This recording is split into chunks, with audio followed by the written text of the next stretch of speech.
Okay, so this is the next project, and this is a black velvet, and somebody cut out these motifs from this side and this side. Um, they took more than they needed, probably to put on the bottom of a stole or something. There's some kind of interlining in here. It's really it's a heavy mesh fabric. I'll have to see what kind it is. The velvet is kind of moldy, smells moldy. The edge trim is tarnished. This is, and some of these are fraying here. So I'll have to make a new motif for up there, and I'll have to fix some of these. It'll have to be taken off of this velvet and put on new velvet. The front is in pretty good shape. Most of the motifs are all together there. So the joints here at the chest, all this trim needs to be saved and then replaced to put on a new vestment with new velvet.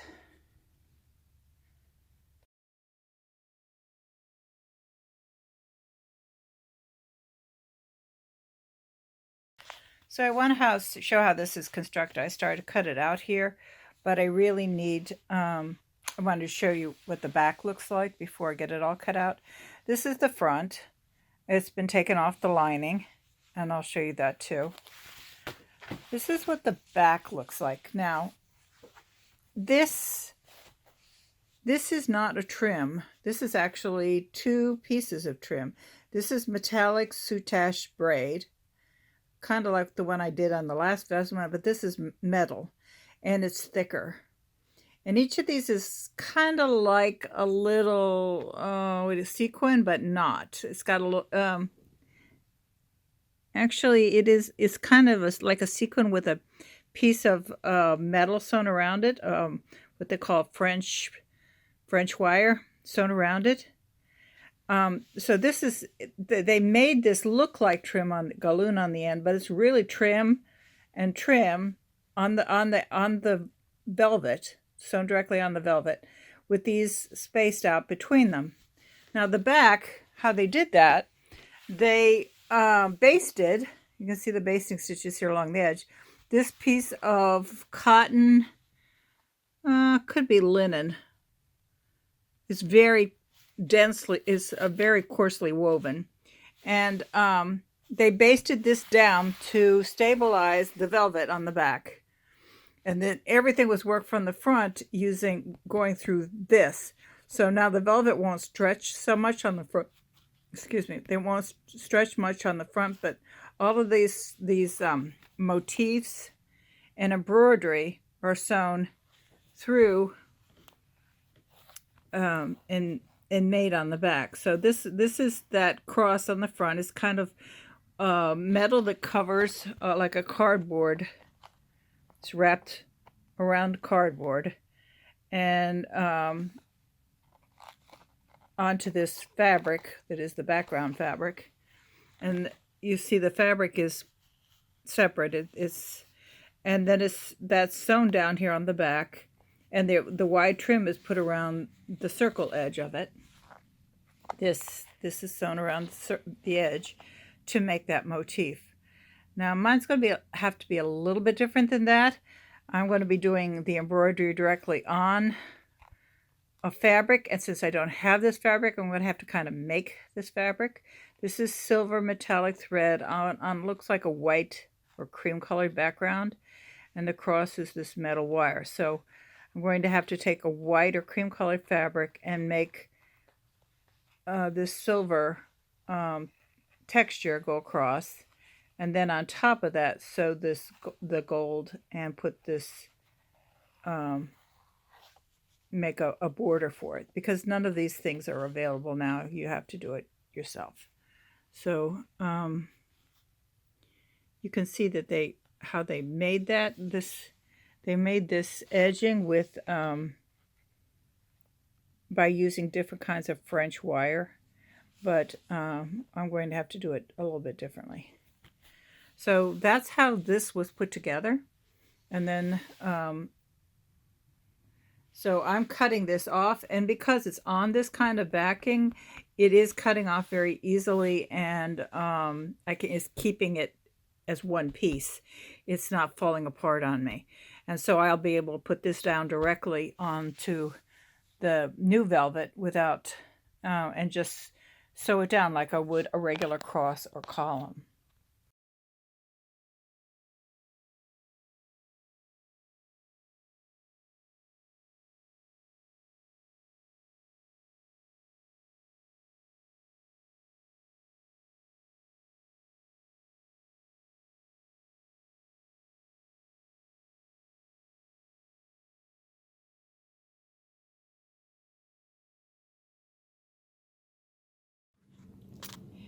So I trimmed away um, most of the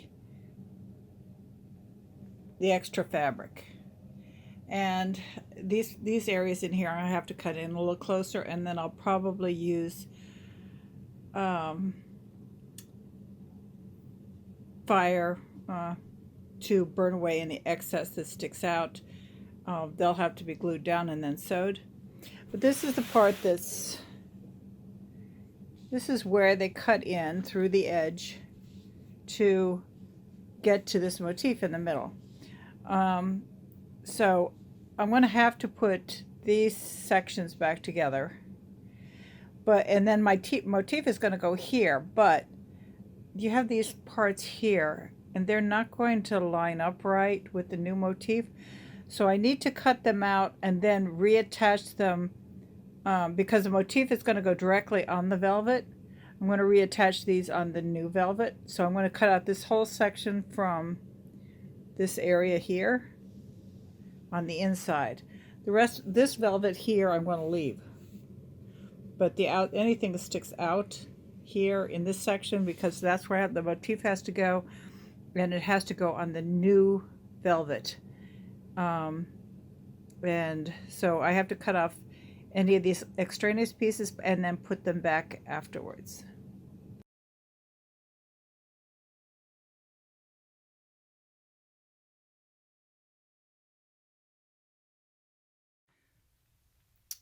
So here is the piece cut away.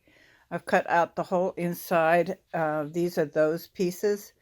I'll trim those down and put them back. This is the area where the new applique will go. This is what the new applique looks like. It's similar. You know, it's a little brighter again because this is dark. This one's dirty and tarnished, and this one isn't. This also is not with metallic, and this is. But the designs are the same, and since they're not next to each other, separated by a distance, they will look very close. All right, so, and you can see here is where it was cut into, and this will have to be sewn together, and these raw edges fixed. So now it's ready to go down onto the velvet. The other pieces, I took it off, cut away all the velvet. You can see the edges are pretty clean cut. The lining. All right, so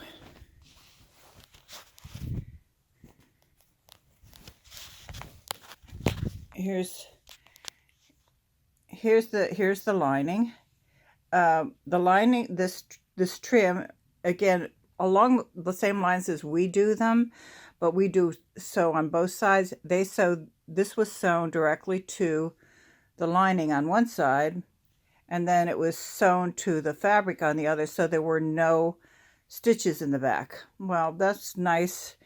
It's nice if you can do it and you want to put that much work into all that hand sewing, but I can't hand sew anymore, so this will get sewn. This will have at least one line of stitches on the back. So this is the lining. The lining is very good. It's not, It could be a silk, but I doubt it. It feels like just a good grade of cotton. Um, and the interlining, I'll show you what the interlining looks like. The interlining is this woven fabric. There's a little stiffness to it. It's obviously a fabric that they either starched, but it doesn't feel like starch.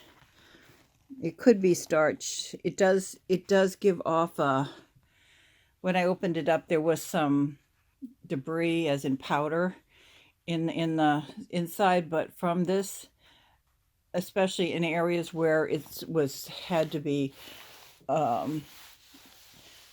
either folded or brushed against, that kind of worn, there's some areas that you can feel that is not as stiff as other areas where the sizing, and I think that's what it is some kind of sizing was put on it. And now I'm going to use this interlining as the pattern, and I will cut the velvet exactly this size.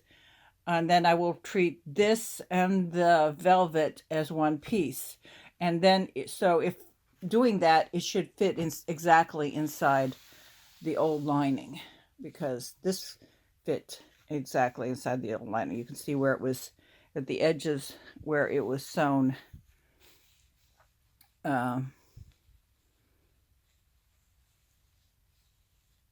They sewed through this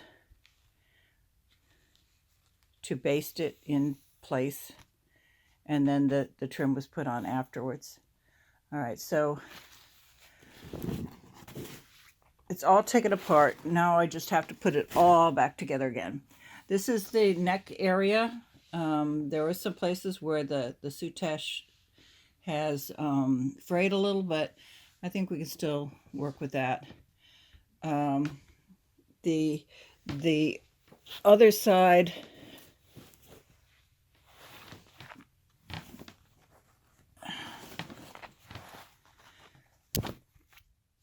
this is the area where they go together. This is the trim that went across the front, covering it up. If you look on the back, as you can see, it was folded down, and the lining was attached to this upper edge here. So we're going to do something along the same lines. It's very similar to what we've always done with the velvet, with the vestments, so nothing really new. So now, using the interlining for a pattern, we're going to cut the velvet.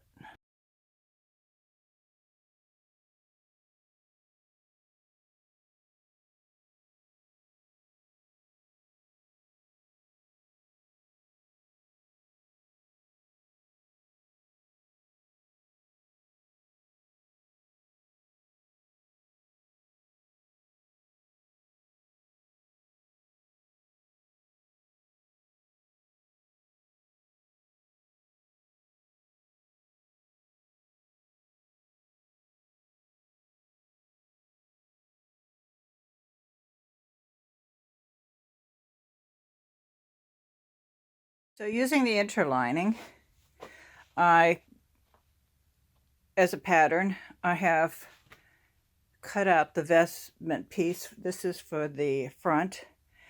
There is a little bit of buckling in it, and that's caused from buckling in this interlining here, and that can't be gotten rid of. These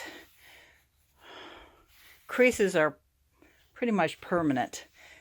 They're in the inside, so it doesn't matter, and there's always going to be a certain amount of buckling anyway, so we'll just have to work around it.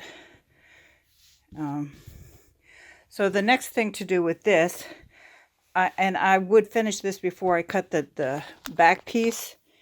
The next thing to do is to put the front piece down on this. All right, so the next thing is to put the front piece down on this. So yes, I will, line everything up. There's extra here at the top, above.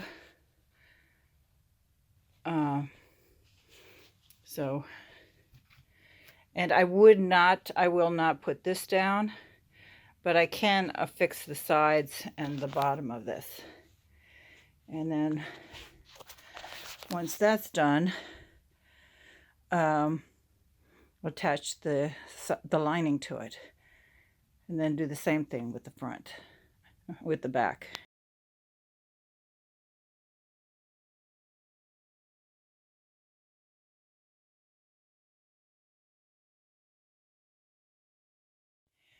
So here is the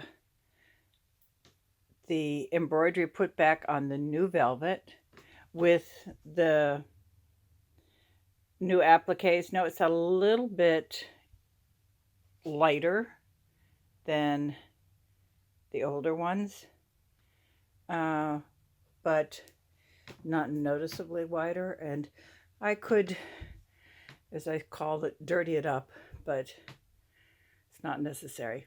All right, this is already sewn down to the velvet, and it's now laid down and pinned on the lining. I'm not gluing the edge down because first the lining is attached on this side of the trim. I'm going to have to sew this side of the trim, and this is a mesh, a metallic mesh, and if I glued it, the glue would come up through the holes in the mesh and it'd make it messy, and I think I can do it just with pinning it. Now the neck edge here at the top,